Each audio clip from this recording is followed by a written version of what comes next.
but you get the blessing of getting to the place where the provision is. Does that make sense? So for you to realize your destiny. So what can we say? The danger of denying your destiny is you don't get to the place. You stop somewhere between the last blessing and the next blessing, and then for some reason you think because it's so bad, you camp there and you never move on.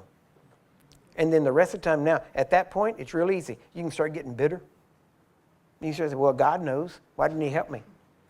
He did. He put the provision right down there where you're supposed to be. Okay, I can give you an example. When I was in martial arts, not so much me, but say well, we didn't do it that way. But there's different belt ranks. And a good instructor will push you. He'll teach you and you'll learn it. And he knows what you know. And he knows what you can do. And if he's a good instructor, he will put you against people that are equal to you and usually a little bit better. Why? Because that'll make you stretch and it'll make you come up to a higher place. Now, but he will not give you a belt test if he knows you're not going to pass it. Why? Because he knows failure can have an adverse effect. So he will hold you back and say, work on this, work on that. And when you get good at it, why? Because he wants you to pass every test. Do you get that? Guess what? God is the same way. Amen. He wants you to pass every test. He doesn't want you to fail and fail and fail. He wants you to pass, but he also will stretch you. He will also cause you to have to give it your 110%. You understand? Why? Because he wants you to pass it, but he wants you to grow. So what does that mean? That means that he knows where you're supposed to be. He knows what's in you. He knows. That's why he even tells us, my people are destroyed for a lack of knowledge. Go back and read that verse. It doesn't just say you didn't have the knowledge and you were destroyed. It says because you rejected knowledge. In other words, the knowledge was there, you heard it, and you rejected it. And because of that, you're being destroyed. Why? Because the answer was given to you for the test ahead of time, but you refused to take the answer, and now here's the test, and you're failing. So God knows what's in you, and he won't allow you to be tested above what you are able to bear, except that he also makes a way of escape. Why? He gives you the answer. Do you get that?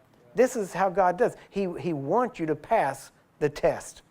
He's not going to allow you to be tested above what you can successfully beat. So what does that mean? That means wherever you're at right now, God knows that what is in you, or at least you had access to the knowledge. So if you're going through something you can't seem to beat, go back.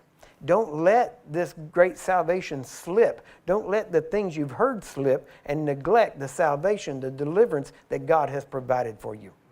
Go back and find out what was some of the test. Listen, what you're going through now, the answer for the test was given to you probably just a short while before. Why? Because the enemy comes immediately to steal the word that was sown in your heart. How does he steal it? Through the test. God isn't testing you. The devil's testing you. God's giving you the answers. He wants you to pass. Amen. Did you hear that? Yeah. Do you get it? Let's just let that soak in there for a second. Okay?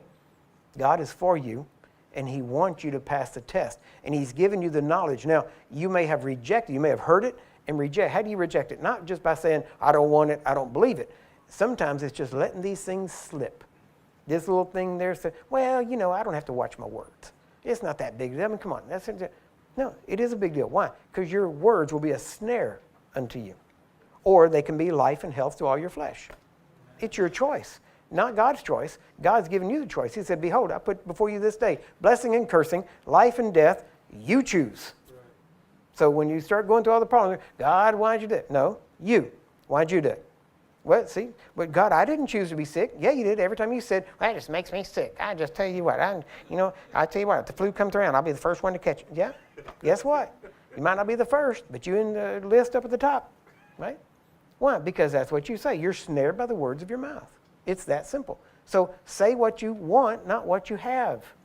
Amen?